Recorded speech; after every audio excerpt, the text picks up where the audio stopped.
So I'm going to get up into this loft now. I'm going to have a look at this little inverter and see if we can determine what the heck is going on with it. So yeah, let's take a look.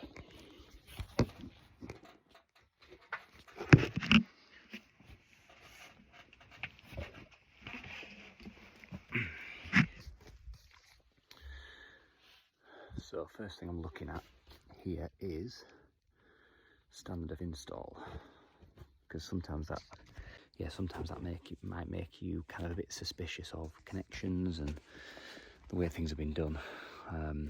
But this one was actually an upgrade by a company called EEC Solar, which apparently are no longer going. So it's a feed-in tariff registered solar PV system that was then upgraded to Solar Edge. Try not to fall through the ceiling. Upgraded to Solar Edge to improve the monitorability, if that's the word, of the solar PV. So let me spin you around and show you what we've got.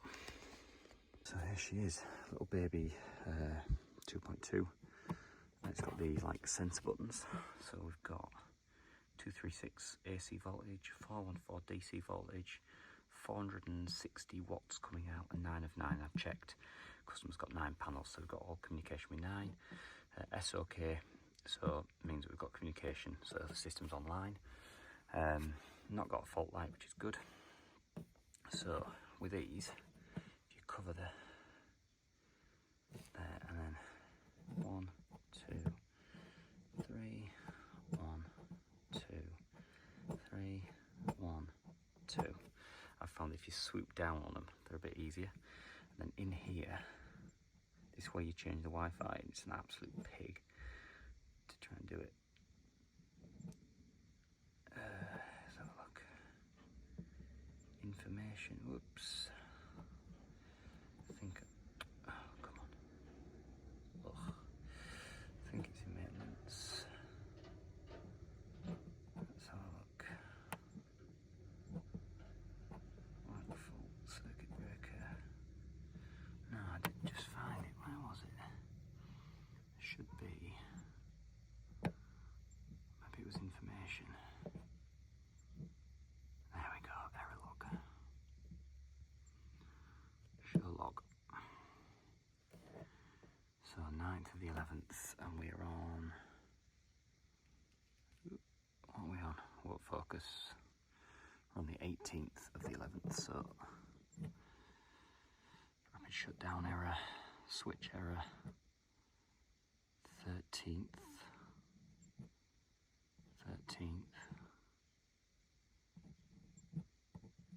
okay, 13th, 11th, so we had a switch error and AC voltage too high. Okay, come back. So next thing I just want to have a look at is, so I'll go the other way. Oof. Maintenance, time and date, see if the date's right. Show settings. 18th, 9:10. Yeah, okay, so the date is right.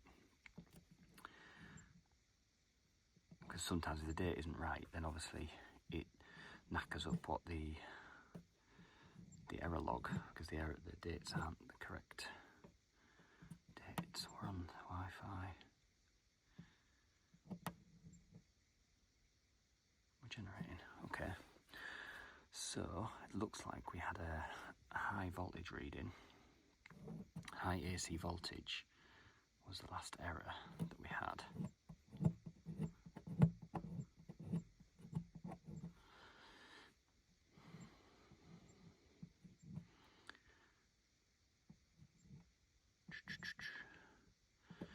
Come down here, maintenance. No. Oh. Riveting this, isn't it? Information. Why can't I just have all the same? All on the same bit. Let's have a little warning log. Okay. Interesting. Error log. so what I'm going to do now, I'm going to take photos of all these errors, and I'm going to clear the error log, so that any new errors that come in will be recorded, and it'll only be new errors after this point. So yeah, that's what I'm going to do. But yeah, it's one string. They come up with me there. Obviously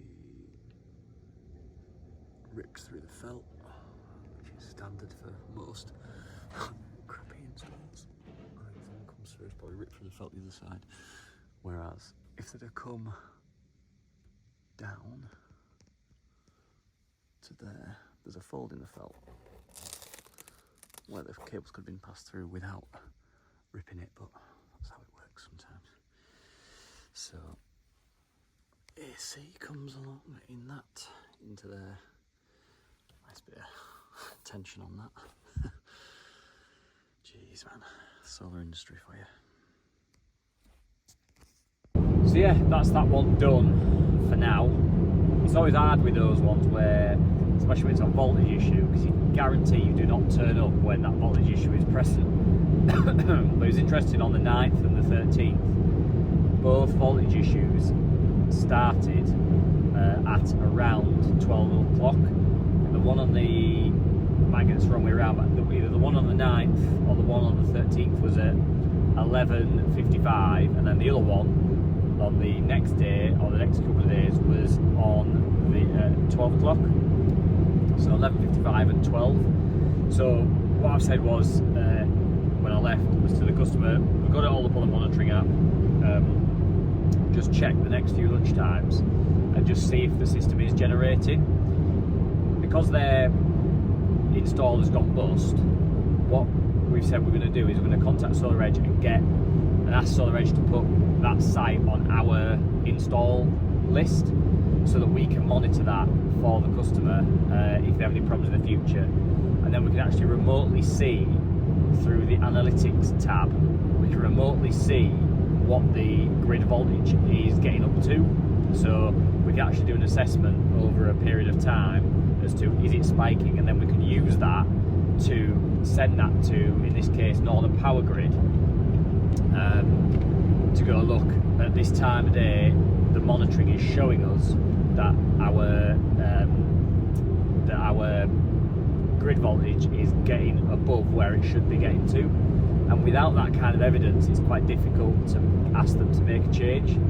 So yeah, having that monitoring is really important to be able to evidence what's happening. And so sorry, the kind of the run through of the screen was a little bit sporadic. I've worked on a lot of those inverters, but the sensitivity of those buttons and where all the menus are a little bit different to now, where it's all on the set app, so you can easily just go through it on your phone. But it did allow me to film it, so at least there's a bit of value in there, hopefully, for everybody. But yeah, one of those situations where we got some information out of it, we weren't able to provide like a clinical fix, like replacing a piece of equipment, but we can certainly see that there's something going on there around lunchtime most days, and so we're now working with the customer to monitor it. So, hope you found this one in some way informative.